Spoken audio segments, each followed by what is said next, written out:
ಎಲ್ಲರಿಗೂ ನಮಸ್ಕಾರ. ನಾನು ಡಾಕ್ಟರ್ ನವ್ಯ.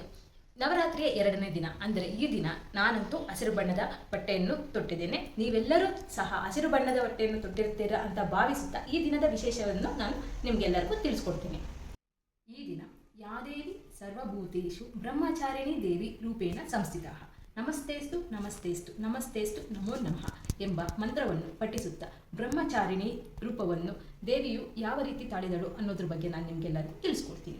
ನವರಾತ್ರಿಯ 2ನೇ ದಿನ ಅಂದರೆ ಈ ದಿನದಂದು ದೇವಿಯು ಬ್ರಹ್ಮಚಾರಿಣಿ ರೂಪದಲ್ಲಿ ಇರುತ್ತಾಳೆ.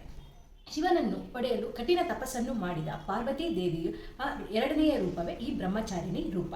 ಈ ರೂಪದಲ್ಲಿ ದೇವಿಯು ಬಿಳಿ ಉಡುಪನ್ನು ತೊಟ್ಟಿರುತ್ತಾಳೆ ಹಾಗೂ ತನ್ನ ಎಡಗೈಯಲ್ಲಿ ಕಮಂಡಲವನ್ನು, ಬಲಗೈಯಲ್ಲಿ ಜಪಮಾಲೆಯನ್ನು ಹಿಡಿದಿರುತ್ತಾಳೆ.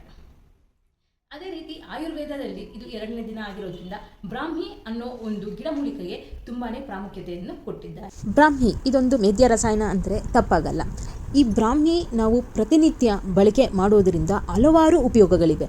ಅವುಗಳಲ್ಲಿ ಹೇಳೋದಾದರೆ BP ಅಂದರೆ ಹೈಪರ್ ಟೆನ್ಷನ್ ಅಂತ ನಾವು ಏನು ಹೇಳ್ತೀವಿ, ಅಧಿಕ ರಕ್ತದೊತ್ತಡ, ಅದನ್ನು ನಾವು ಕಂಟ್ರೋಲ್ ಮಾಡ್ಕೋಬೋದು, ಅಂದರೆ ಹತೋಟಿಗೆ ತರಬಹುದು. ಇದಲ್ಲದೆ ಮಧುಮೇಹ, ಅದನ್ನು ನಾವು ಹತೋಟಿಗೆ ತರಬಹುದು.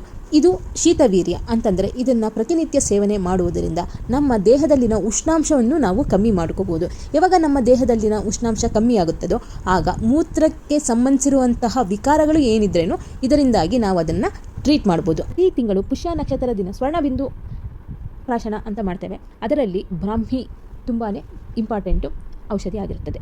ಇದರಿಂದ ಮಕ್ಕಳ ಬುದ್ಧಿಶಕ್ತಿ ಮತ್ತು ವ್ಯಾಧಿಕ್ಷಮತ್ವವು ಹೆಚ್ಚು ವೃದ್ಧಿಯಾಗುತ್ತದೆ.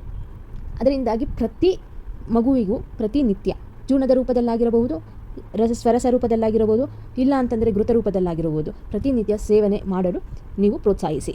ಇದರಿಂದಾಗಿ ಮಕ್ಕಳ ಬುದ್ಧಿಶಕ್ತಿ, ನೆನಪಿನ ಶಕ್ತಿ, ನಿದ್ರಾಹೀನತೆ ಸಮಸ್ಯೆಗಳಾಗಿರ್ಬೋದು, ಮೂತ್ರವಿಕಾರಗಳಾಗಿರ್ಬೋದು ಎಲ್ಲವನ್ನು ನಾವು ತಡೆಗಟ್ಟಬಹುದು.